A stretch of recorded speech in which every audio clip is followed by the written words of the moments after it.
Hey you guys, this is Dr. Cunningham. I decided to return to continue the conversation about my healing process. The reason is I really would like to encourage someone else to continue on their path with consideration of self-development and improvement or enhancement of self.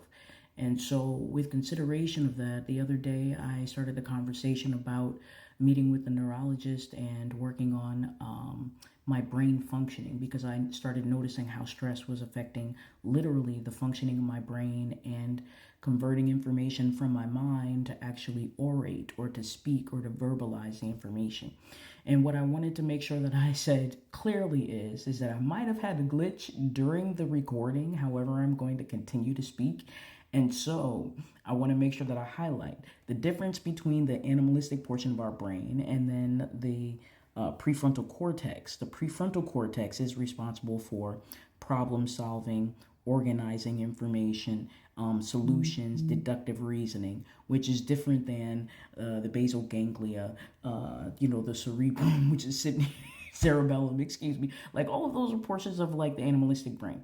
Now, the amygdala itself actually focuses on instinct as well, which is the fear or aggression response, and it's associated with our sympathetic nervous system, which is essentially what turns on our awareness of danger around us in order to survive. And it's a very, primal instinct, essentially.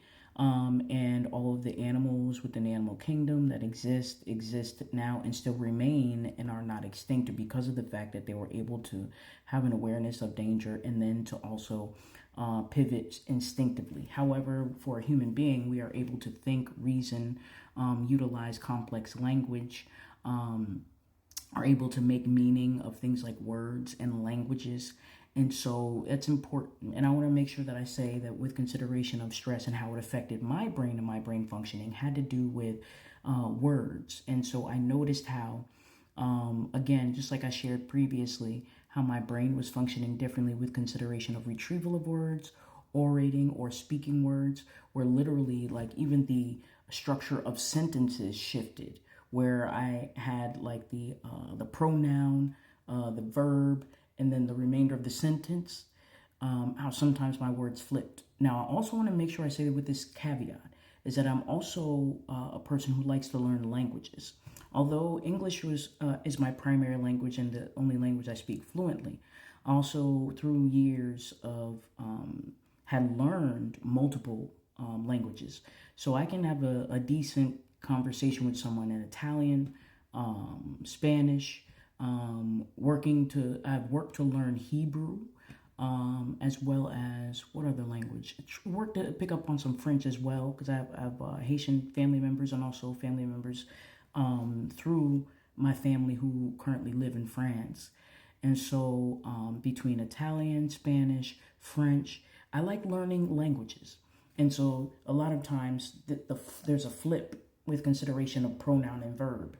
And so I have to make sure that I'm mindful of how I speak. And then also, honestly, just, from culture, depending on where you're from, I am polylinguistic and polycultural in that regard, meaning like I can have a conversation in a boardroom, but then I can also have a conversation with someone who, is just on the block. Like, hey, what up, though? Like, you know what I mean? Like, so I could switch up my language. So that also constitutes how sentences are structured, literally. Now, with consideration of brain functioning, like I was saying, you can literally grow neurons. It can regrow neurons. And the reason why I made sure that I clearly stated that my words and the use of language and words was a concern for me where I got a lot of glitching is because that was the left hemisphere of my brain. The right hemisphere of my brain, regardless of how much stress I was dealing with, actually function decently, which means because the right hemisphere of my brain focused on music, creativity. And this is something that I actually have taught for years. Literally, I taught at a university since like 2009. And I've also taught about brain functioning even at churches like years ago. We're talking about 10 plus years ago that I've taught these lessons. And so literally, and one person that I really respect a lot as a neuroscientist is Dr. Caroline Leaf.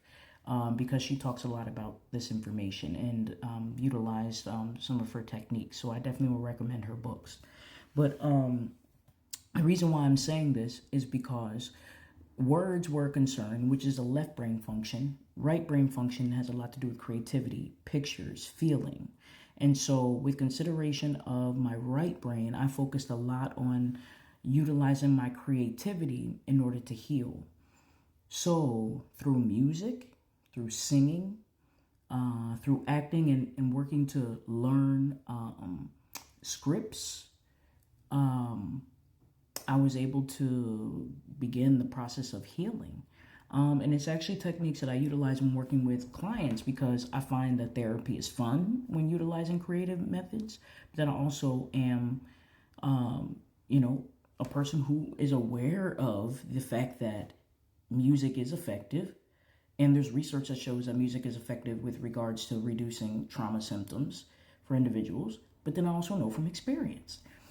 So ultimately, what I am saying is that, you know, if someone is having a concern with regards to brain functioning, or if there was a difference with consideration of the brain, what I can also say is that it's not only based on trauma, emotional trauma, but there's also what is called traumatic brain injuries. And individuals with traumatic brain injuries, even if they have concerns with regards to their orating, verbalizing what they're thinking, they can still utilize music in order to heal their mind, in order to grow neurons that literally once were either dead or were not functioning at the same level as they once were. But it's definitely possible to literally regrow neurons, which means that your brain is very much alive and well. It's just a matter of exercising the brain just like any other muscle. Now, and I also believe that the brain is the most important muscle in the body. Now, I go to the gym as well because I mentioned other particulars that I include within my regimen. But I do go to the gym between 4 and 6 days a week, drink a lot of water, but then I also include not just magnesium citrate, because a lot of times people think of magnesium citrate, which is great for the gut. But I'm talking about magnesium complex because it assists with different forms of magnesium, assists with different portions of the brain. And so magnesium complex will assist with your brain functioning, as well as for relaxation of the muscles within the body, as well as a digestion. And the reason why all of this is important because you actually have the central nervous system, but then there's also an extension of the nervous system that literally is directly from the brain to the gut.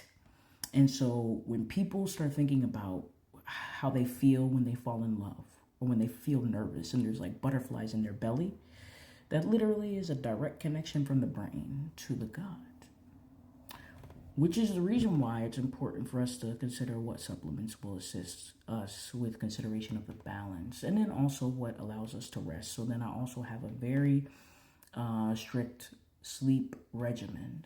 And even if I wake up in the middle of the night, because sometimes I do, because I'm an avid dreamer, like literally actual dreams.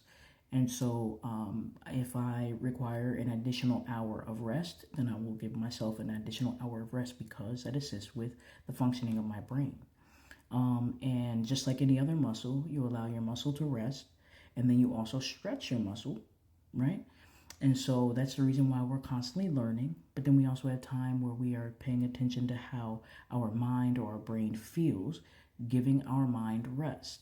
So when you're like, oh, I feel tired, I feel good, that's the time to rest. Okay?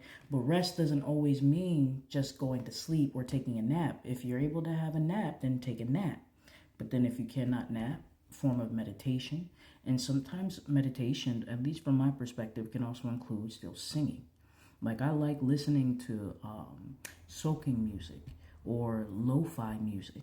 And sometimes I'll just sit quietly and I'll just hum to myself a song. And that's very soothing for the mind as well as for the body. And soothing for the soul. Like, good hymns are great.